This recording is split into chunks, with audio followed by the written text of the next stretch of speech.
नमस्कार प्रिय दर्शकों, स्वागत है आज एक नए कार्यक्रम में, जहां पर हम देखेंगे कि लक्ष्मी योग किस प्रकार से कुंडली में घटित होता है। ये लक्ष्मी योग 5 प्रकार से कुंडली में घटित होता है। ये जो लक्ष्मी योग हम बात करने वाले हैं, ये 5 प्रकार से कुंडली में बनता है। तो ये इसमें जो है 5 प्रकार से हमको देखना है। योग कई प्रकार से हैं, कई प्रकार से बनते हैं, लेकिन ये लक्ष्मी योग है कि यानी कि निरंतर वृद्धि। लक्ष्मी आपके यहाँ जैसे कि लक्ष्मी के रूप होते हैं, एक होती हैं आपकी उलूक वाहिनी और दूसरी होती है गरुण वाहिनी।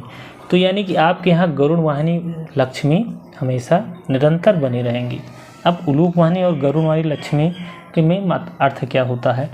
उलूक वाली आप देखे होंगे कहीं पर कि एकाएक इतना धन आया और विकास किए और तुरंत ही कुछ दिन बाद धड़ा नीचे।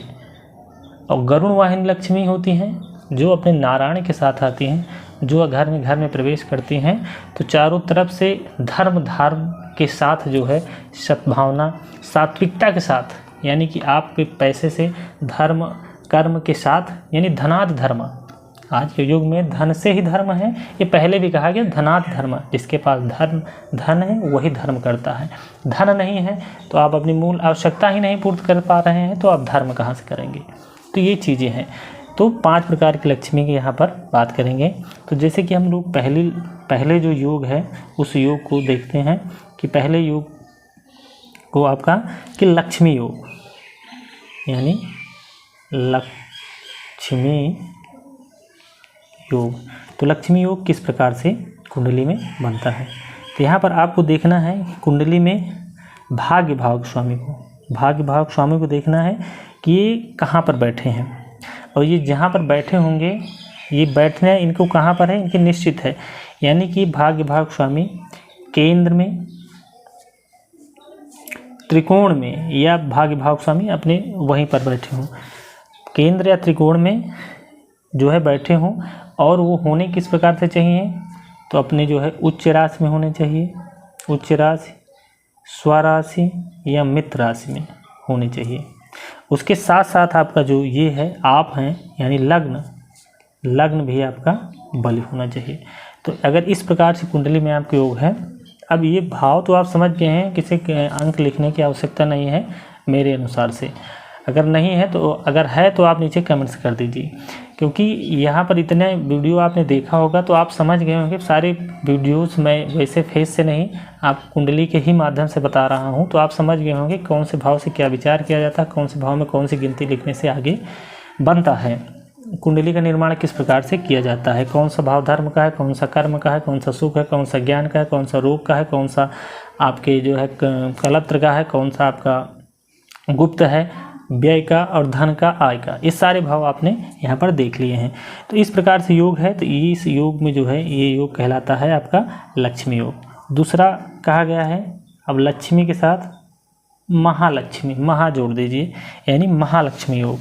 अब इस योग में क्या कहता है, इस योग में कहता है कि ये आपका लाभ, यहाँ धन भाव स्वामी आपके लाभ भाव में, यानी दूसरे भाव स्वामी 11वें भाव पे हैं, और 11वें भाव में किसी जो है शुभ ग्रह की दृष्टि होनी चाहिए। और लग्नेश आपका जो ये लग्न है, लग्नेश आपके त्रिकोण में होने चाहिए, यानी कि या तो पंचम में हो या तो भाग्य में हो। समझ गए। यानी कि कुंडली में आपके जो है लग्नेश आपके त्रिकोण में होने चाहिए। दूसरे भाव स्वामी 11वें भाव पे, और 11वें भाव पर यानी आपके लाभ भाव पर किसी शुभ ग्रह की दृष्टि होनी चाहिए। अगर धन भाव का मालिक आपके लाभ भाव में होता है, ऐसे एक ही योग है तो महाधनी योग कहलाता है। अब यहाँ लग्न का स्वामी अगर आपके पंचम में है तो ज्ञान से, और भाग्य में है तो भाग्य से, यानी कि आप जहाँ भी लग्नेश बैठे हैं उस भाव से आपको सफलता मिलनी है। तो ये आपका होता है महालक्ष्मी योग। उसके बाद आते हैं अगला जो योग है, उस योग में कहा गया है श्री महालक्ष्मी, यानी अभी लक्ष्मी महालक्ष्मी, अब उसके आगे श्री लगा दीजिए, श्री महालक्ष्मी। श्री महालक्ष्मी योग किस प्रकार से बनता है। श्री महालक्ष्मी योग आप यहाँ पर देखें। इन श्री महालक्ष्मी योग को देखने के लिए हमको 2 भावों को देखना है। कौन कौन से भाव हैं, तो आपके ज्ञान भाव को देखना है। ज्ञान भाव और उसके बाद आपके भाग्य भाव को यहाँ देख रहे हैं। इनमें आपको इन दोनों भावों को बहुत विशेष तरह से देखना है। इन्हीं दोनों भावों को यहाँ पर विशेष तरह से आपको देखना है। तो इनकी दोनों युति होनी चाहिए, यानी कि दोनों भाव की युति होनी चाहिए, या पंचवें और नौवें का स्वामी केंद्र में हो, केंद्र में होने चाहिए, यानी कि यहाँ पर लग्न में, चतुर्थ में, सप्तम में या दशम में, और किसी 3 शुभाग्रह से की दृष्टि होनी चाहिए। किन्हीं 3 शुभाग्रह की दृष्टि होनी चाहिए। अब 4 ही शुभाग्रह हैं, मान लीजिए 2 शुभाग्रह यहाँ पर एक साथ बैठ गए हैं तो आपके 2 शुभाग्रह की दृष्टि होनी चाहिए, या आप और भी शुभाग्रह की, अगर पापक ग्रह भी हैं ये पंचमेश और नवमेश आपके, तभी 3 शुभाग्रह की दृष्टि होनी चाहिए, तब बनता है श्री महालक्ष्मी योग। तो इस प्रकार से बनता है आपका श्री महालक्ष्मी योग। अगला जो हम लोग बात करने वाले हैं जिस योग की, वो है आपका अष्टलक्ष्मी योग, यानी अष्टलक्ष्मी योग। ये किस प्रकार से बनता है तो यहाँ पर देखने वाली बात है। अब आपने देखा होगा कि कहीं कहीं आपने वीडियो देख रहे हो, उसमें देखा राहु किस प्रकार से व्यक्ति को आसमान में ले जाता है, राहु कैसे राजयोग प्रदायक बनता है, वही इसमें देखिए अष्टलक्ष्मी महायोग में आप यहाँ पर देखेंगे।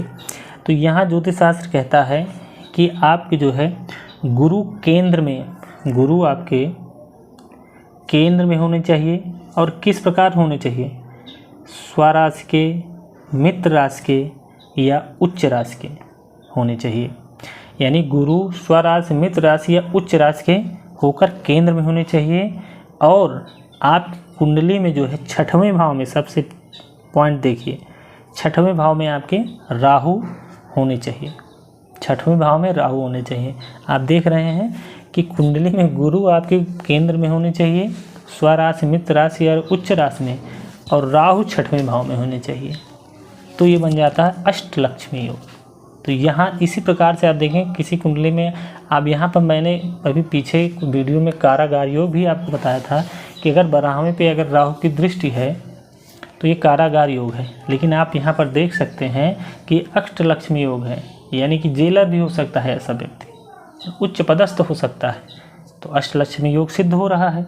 तो ऐसे ही बहुत सी चीज़ें राहु और केतु व्यक्ति को अचानक एकाएक आसमान में पहुंचाने का काम करते हैं, बशर्ते इनको चीज़ें उस तरह से मिलनी चाहिए और व्यक्ति सकारात्मक तरीके से आगे बढ़ता रहे। तो अगला है आपको कुंडली में आगे हम देखने वाले हैं आपका नवलक्ष्मी योग। नवलक्ष्मी योग, अब ये किस प्रकार से घटित होता है कुंडली में, अब ये योग समझिए किस प्रकार से घटित होगा। तो यहाँ पर कहा गया है कि जो आप लाभ भाव का जो स्वामी है वो केंद्र में होना चाहिए, लाभ भाव का स्वामी केंद्र में होना चाहिए, और अपने ही भाव को देखें, यानी कि 11वें भाव को देखें, केंद्र में होकर अपने भाव को देखें। अब आपके लग्नेश, यहाँ पर लग्नेश हुए आपके लाभ भाव में होने चाहिए, लग्नेश आपके 11वें भाव में यानी लाभ भाव में होने चाहिए। भाग्य भाव का स्वामी आपके भाग्य भाव में स्थित होना चाहिए, यानी नवमेश नवम में, यानी लग्नेश आपके एकादश में, एकादशेश आपके केंद्र में, और अपने ही भाव को देखें, और नवम भाव स्वामी यानी भाग्य भाव स्वामी अपने ही भाव में बैठा हो। तो ये होता है नवलक्ष्मी योग। अब यहाँ पर देखिए लग्नेश अगर एकादश भाव में है तो लग्नेश एकादश में जाएं, एकादशेश लग्न में जाएं, आपका धनेश एकादश में जाएं, धनेश लग्न में जाएं। ये ऐसे ही एक ही सूत्र घटित हुआ तो महाधनी योग होता है, व्यक्ति महाधनी अवश्य होगा। लेकिन अब यहाँ पर देखिए कि आपके लग्नेश आपके 11वें भाव में, और लग्न 11वें भाव स्वामी केंद्र में, और अपने भाव को ही देखे, तो ये घटित लगभग जो है ये बहुत कम ही होगा। लेकिन अगर ऐसी स्थिति है तो ये नवलक्ष्मी योग है।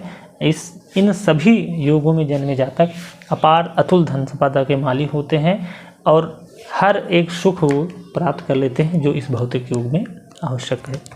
तो उम्मीद है आपको जानकारी अच्छी लगी हो, पसंद आई है।